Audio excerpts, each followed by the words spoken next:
కాశ్మీర్లోని గుల్మార్గ్ అనే ప్రాంతం ఎంతో సుందరమైన ప్రాంతం. అనేక మంది పర్యాటకులు ఆ అందమైన ప్రదేశాన్ని వీక్షించుటకు వస్తూ ఉంటారు. మన భారతీయులు కూడా ఆ సుందరమైన ఆ అందమైన ప్రదేశమును చూచుటకు టూరిస్ట్ బస్సులో వస్తూ ఉంటారు.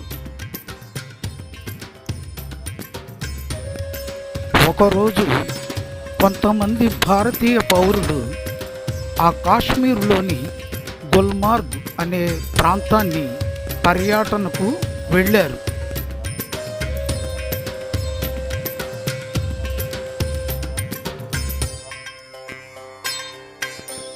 ఆ సమయంలో భారతీయ బస్సును టార్గెట్ చేస్తూ పాకిస్తాన్ యొక్క ప్రోత్సాహంతో పనిచేసే ఉగ్రవాదులు కొందరు భారతీయ బస్సు పైన ఒక బాంబు వేశారు. ఆ బాంబు తాకిడికి మంటలు చెలరేగి బస్సు మొత్తం కాలిపోయి అందులో ఉన్న అనేక మంది కింద పడి పారిపోయారు. గాయాలైన మరికొంతమంది ఒక 10 మంది అమాయకు భారతీయులు ప్రాణాలు కోల్పోయి చెల్లాచెదురుగా పడిపోయారు.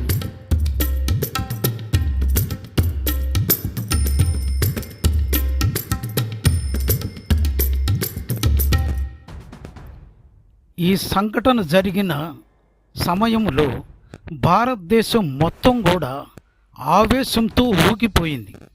ప్రతి పౌరుని యొక్క హృదయం ఆవేదనతో కణకణలాడింది.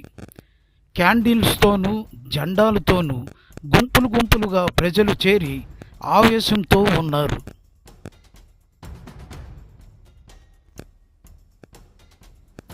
ఈ ఘటనపై ప్రధానమంత్రి అత్యవసర భద్రతా సమీక్షా సమావేశం ఏర్పాటు చేశారు.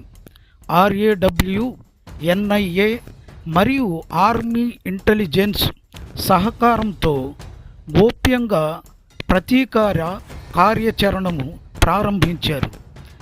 ఆపరేషన్ ఆకాశవాణి అని పేరు పెట్టారు.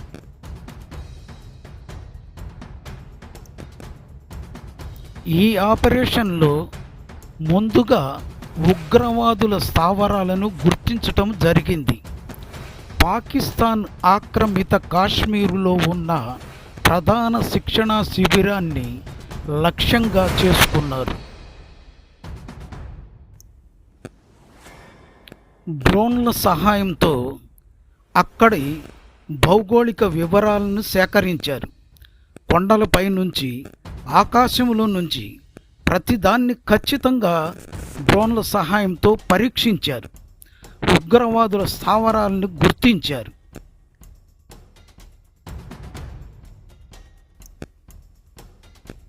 కొద్ది రోజుల్లోనే భారత్ హెలికాప్టర్లతో తన ప్రత్యేక బలగాలను రంగంలోకి దించింది. బాంబులు, ఆయుధాలు అన్నీ రెడీ చేసుకుంది. Para special ఫోర్సెస్ని దించింది.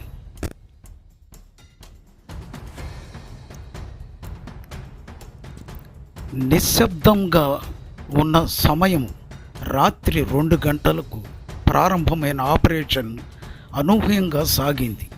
శత్రువులు ఊహించనంత వేగంగా భారతీయ సైనికులు వారి స్థావరాల్లోకి చొచ్చుకుపోయారు.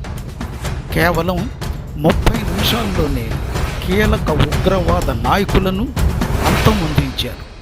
ఉగ్రవాదుల శిబిరాన్ని పూర్తిగా ధ్వంసం చేశారు.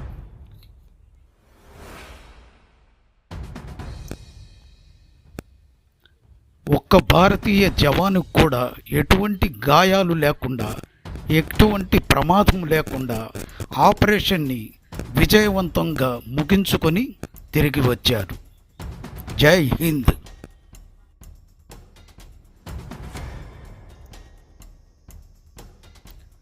భారత ప్రభుత్వం ఈ విషయాన్ని అధికారికంగా ప్రకటించకపోయినా అంతర్జాతీయ మీడియా దీన్ని ఇండియాస్ సైలెంట్ స్టోర్మ్గా పిలిచింది.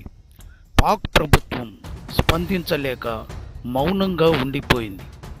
ఉగ్రవాదం ప్రోత్సహిస్తున్న ప్రతి దేశానికి కూడా ఇది బలమైన హెచ్చరికగా నిలిచింది.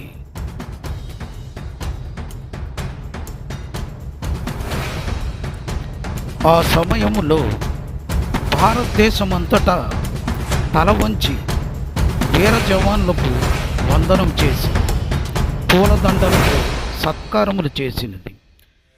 మన జాతీయ జెండాలకు వందనములు చేసింది.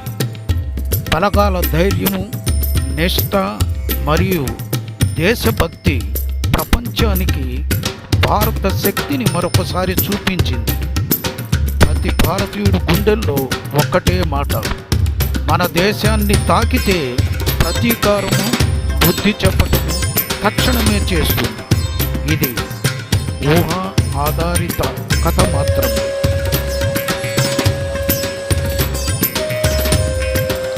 జై హింద్, జై భారత్, భారత్ మాతా की జై.